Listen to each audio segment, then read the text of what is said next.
Now it's time for Lefties Losing It.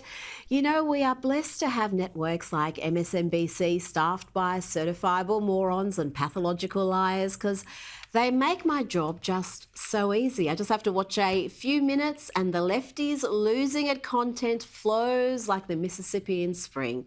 Here is Joy Reid being a hysterical banshee and using words she doesn't seem to understand, like coup. We begin tonight with a full-on crisis in our democracy, as federal workers are literally locked out of their offices while operatives working for a private citizen essentially take over our government. If this were happening in any other country right now, I promise you, I'd be on the air calling it a coup.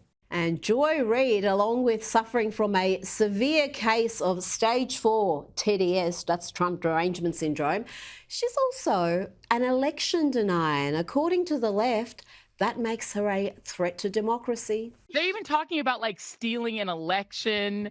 And it's making me rethink whether I do believe like election machines can be hacked. Because I've always been like, you can't hack the election machines, but they're like convincing me, I don't know, maybe you can, I don't know. I mean, to me, in this world, anything is possible. Anything is possible. There are all these conspiracy theories out there about Trump and whether or not they cheated. I know you say that they didn't, but I know you kind of have to. Wait a minute, I didn't say they didn't.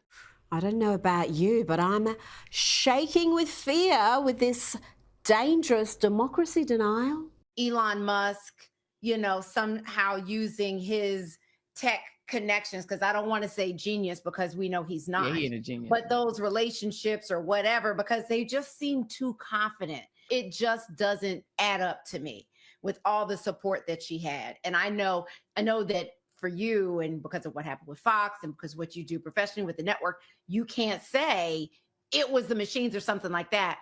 But if you think it was the machines, but you can't say, just don't say anything. See, this is what I'm saying.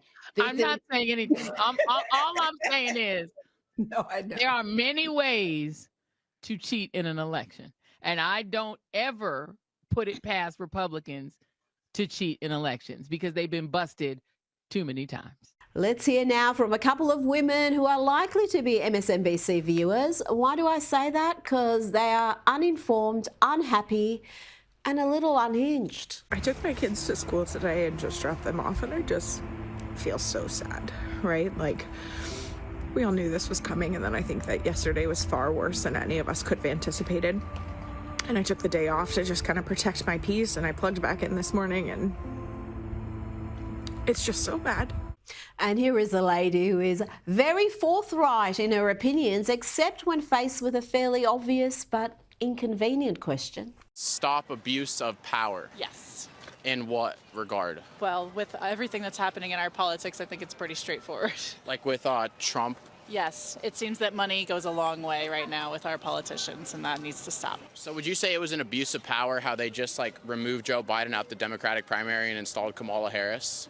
You know, I don't know that I can comment on it. Now let's go to CNN, where even their overwhelmingly left-leaning panel and hosts are left laughing at just how crazy the Democrats sound this week. To our Republican colleagues, if you do not see the light, we will bring the fire. Resist! We are going to be in your face. We are going to be on your asses. We have days to stop the destruction of our democracy. We have work to do. Tell Elon Musk to take his hands off your money. We don't pledge allegiance to the creepy 22-year-olds working for Elon Musk. We pledge allegiance to the United States of America. And goddamn it, shut down the Senate! We are at war! We will win! We will win! We won't rest! We won't rest! Gretchen. Yes, So, the Democrats need a real leader, okay? They need a real leader, which currently does not exist in the Democratic Party. Trump has said all of these things were going to happen. We saw him align with Elon Musk, which may go down as the smartest thing that any presidential candidate has ever done. Now to possibly the most irritating woman you'll hear from all week, and that includes the ladies of The View and MSNBC's nightly lineup. This is the definition of educated but dumb, privileged but pitiful. Ways that Middlebury fails its students make this sobering truth abundantly clear. This is heartbreaking. If there's anything you hear of what I'm saying, let it be this. When our hearts break, let them break open like pomegranates and burst with seeds that can take root. We are literally graduating the same month a fascist has taken office. Within 11 days, he has pulled out of the Paris Climate Agreement for the second time, denied the existence of trans people, and unleashed a slew of ICE agents to arrest an average of 1,000 people every single day since they began. Yes, don't you just love the way she talks? It's so effective. That poor simpleton is wearing both a keffiyeh and a rainbow scarf. May I suggest not trying that sort of thing in Gaza, lest you be thrown off whatever tall structure remains. Now, this privileged nincompoop mentioned her college, Middlebury. This is a college that charges tuition of more than $67,000 per annum US, and the housing and meal plan costs another $19,000 plus. So almost $90,000 US per annum to produce hysterical idiots like this. Such as the airstrike on the Al-Shifa ambulance and the flour massacre, where Gazans ran to aid trucks so they could make bread, and Israeli soldiers gunned them down. And most importantly, smiling from ear to ear with a bunch of kids at the beauty of the sun setting over the horizon of their displacement camp. I have immense resources at this school, and I use them. Now, my next guest is a British broadcaster and commentator, and he recently took part in an Oxford Union debate arguing against the motion this House believes Israel is an apartheid state responsible for genocide. And it didn't take long for the students to disgrace themselves.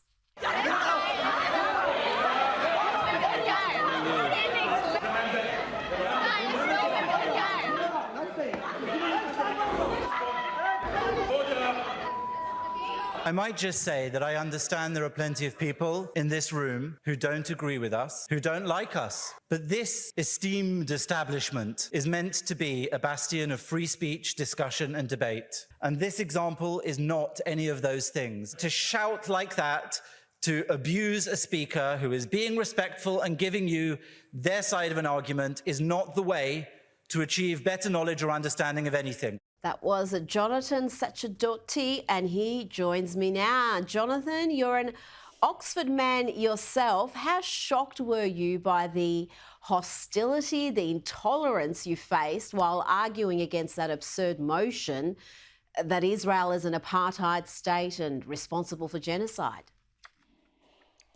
Obviously, it was a preposterous motion. It's like asking someone to debate whether they raped and abused their wife. But that aside, I was surprised by the outrageous behaviour, not just of the audience there, who seemed to have been handpicked to cause trouble and to stop us from speaking, but also by the organisers, who had done everything they could to make sure that our reception was unpleasant and frosty. They refused to even carry out the traditional photograph of all the speakers at the beginning of the debate. At the dinner they held before it, apparently they meant to invite you to this dinner. They snubbed us, barely spoke to us. So I think it was clear it was more Mean Girls than Brideshead Revisited when I went to Oxford to return for that debate. Yeah, it did seem to be a bit of a stitch-up all around, and you said there was a fair bit of deception and dishonesty behind the planning and the run-up to the debate. You were personally abused. There was some shrieking woman I heard on the tape who called you genocidal and other words I can't repeat here. Where does this deep hatred, this deep-seated hatred for Israel, for Zionism come from? And is it just anti-Semitism dressed up in a more acceptable name? I think there were a few things at play here. One was the inability of the students in that room to even engage in a civilised and informed debate. So regardless of the subject, it was clear that their minds weren't open. And that's what I said to them in that clip that you played there, that even if you invite somebody to debate something that you disagree with them on, you maybe don't even like them based on their opinions, but you should listen to what they have to say. That's the whole point of being in a university. That's the point of debating as an activity. It's so that you can hear arguments on both sides and make up your mind, perhaps educate yourself or inform yourself, or even disagree. But none of that was done respectfully. And I think that those students there were viciously anti-Israel, in my opinion, because they were anti-Semitic predominantly. They jeered when I talked about anti-Semitism, when I talked about my late father's experience in Italy growing up during the Holocaust. He was hidden from the Nazis by Catholics, by nuns who kept him in a Catholic orphanage for 9 months, and that's why he survived the war. They rolled their eyes when I told that story, and generally they were utterly dismissive of not just the arguments in defense of Israel, the only Jewish state in the world, but also anything one said about being Jewish and the horrific atrocities that were carried out on October the 7th, which I pointed out to them actually were a genocide. What Hamas and the Palestinian terrorists did on that day in 2023 was textbook case of genocide. They launched this indiscriminate attack on mostly civilians, killing, raping, torturing and kidnapping them in order to try to diminish the Jewish population of Israel. They shouted as they did it that they were doing this for jihad and that they didn't mind dying in the service of the Nation of Islam. So I think it's a pretty clear-cut case of genocide in that instance. And it was pretty shocking through that debate. One of the people arguing against the motion, along with yourself, asked if you were aware of October 7 being planned, would you have alerted authorities?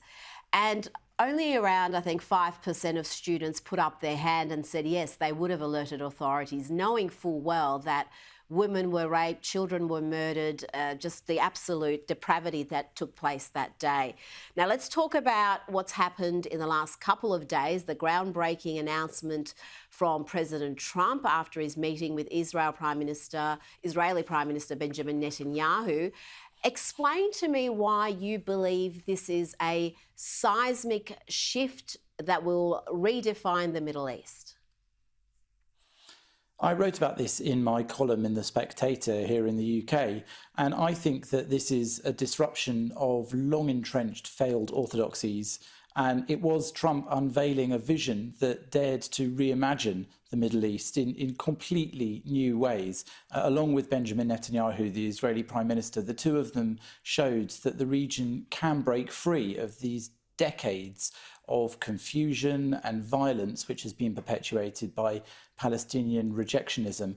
It has been decades that world leaders have clung to these exhausted formulas, peace processes built on illusions and agreements predicated on fantasy, and generally a willful refusal to acknowledge the fundamental realities of Palestinian rejection of an Israeli Jewish state. I think that everybody knows if there was the prospect of a Palestinian leadership that could create a state and live side by side with Israelis, with Jews in the Middle East, then that would have happened long ago. But it's very clear that that's never been the agenda of mainstream Palestinian leaders and politicians.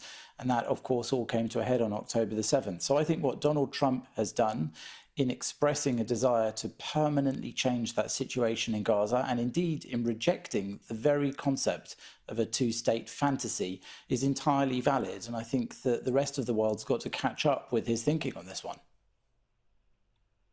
And Donald Trump hasn't just rejected the two-state fantasy, he's completely rejected the UN and its bias in this area. He has pulled the US out of the UN Human Rights Council. He's cut funding to UNRWA. He wants a review of UNESCO. Again, this is a dramatic departure from what we've seen in the past, Jonathan.